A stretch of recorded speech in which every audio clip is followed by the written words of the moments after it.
Akhir tahun 2020 adalah puncak Pilkada Banjarmasin. Wayah ini di Banjarmasin sudah mulai bermunculan ngaran bakal calon untuk meramaikan bursa pencalonan, baik melalui jalur perseorangan maupun partai politik.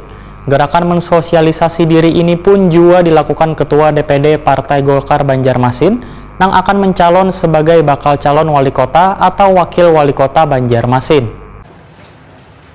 Akhir tahun 2020 adalah puncak Pilkada Banjarmasin. Wayah ini di Banjarmasin sudah mulai bermunculan ngaran bakal calon untuk meramaikan bursa pencalonan baik melalui jalur perseorangan maupun melalui partai politik. Gerakan mensosialisasikan diri ini pun juga dilakukan Ketua DPD Partai Golkar Banjarmasin Ananda yang akan mencalonkan sebagai bakal calon wali kota atau wakil wali kota Banjarmasin. Ananda Wetaku di Prima TV jelang kemarin Rabu 17 Juni 2020 memedahkan dasar dari DPP Partai Golkar menunjuk kader yang maju dalam pilkada itu kada hanya lantaran kader atau ketua partai, namun karena elektabilitas suan akseptabilitas. Walaupun nantinya kada lagi menjabat sebagai ketua partai, tapi survei tentang dirinya masih bagus, pastinya akan ada pertimbangan dari Dewan Pimpinan Pusat Partai Golkar. Wakil Ketua DPRD Banjarmasin ini pun meluruskan kesalahan tafsir mengenai surat yang diberikan oleh DPD Partai Golkar Kalimantan Selatan. Lantaran surat yang diberikan adalah bukan surat penetapan sementara yang diterima 6 pasangan calon pilkada di Kalimantan Selatan, namun adalah surat tugas lantaran belum mendapatkan pasangan bakal calon. Ananda menegaskan bila ada ngaran lain yang ditunjuk selain dirinya untuk maju melalui Partai Golkar pada Pilkada Banjarmasin 2020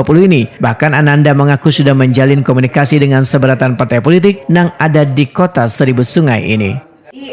Saya terima surat tugas itu kan tanggal 21 Maret 2020. Setelah surat itu saya terima langsung setangan diserahkan oleh Pak Doli Kurnia, Wakil Ketua Umum Pemenangan Pemilu, dan Pak Bambang Heri Purnama, Ketua Pemenangan Pemilu Wilayah Kalimantan, disampaikan bahwa tolong laksanakan surat ini dengan penuh tanggung jawab dan menangkan, kata-katanya demikian. Jadi saya langsung bergerilya melaksanakan surat tugas tersebut, melakukan komunikasi politik dengan partai-partai yang sudah saya mendaftarkan diri. Jadi hampir semua partai politik yang punya kursi di DPRD Kota Banjarmasin kan saya mendaftarkan diri sebagai wakil wali kotanya. Dan insya Allah dalam waktu dekat kita sudah akan ada jawabannya. Istilahnya kalau nonton film itu coming soon lah. Itu ada Pak Maki katanya wujud sudah. Kenapa? Dapat SP-nya itu.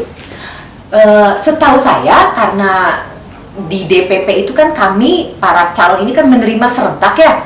Jadi kalau misalnya ditanyakan apa Pak Haris Maki menerima, kalau waktu yang saya hadir di Jakarta tidak ada, karena yang hadir di untuk kota Banjarmasin, karena yang menerima itu adalah semua calon kepala daerah untuk wilayah Kalimantan. Jadi Kalsel, Kalteng, Kaltim, Kaltara, Kalbar itu semua hadir. Dan semua menerima satu tangan langsung dengan pasangannya. Karena saya tidak ada pasangan, saya menerima sendiri. Tapi yang menerima SPS itu langsung dengan pasangannya masing-masing. Sementara itu Ananda sudah mensosialisasikan dirinya melalui baliho, spanduk dan media sosial tentang pencalonannya untuk maju pada Pilkada Banjarmasin 2020.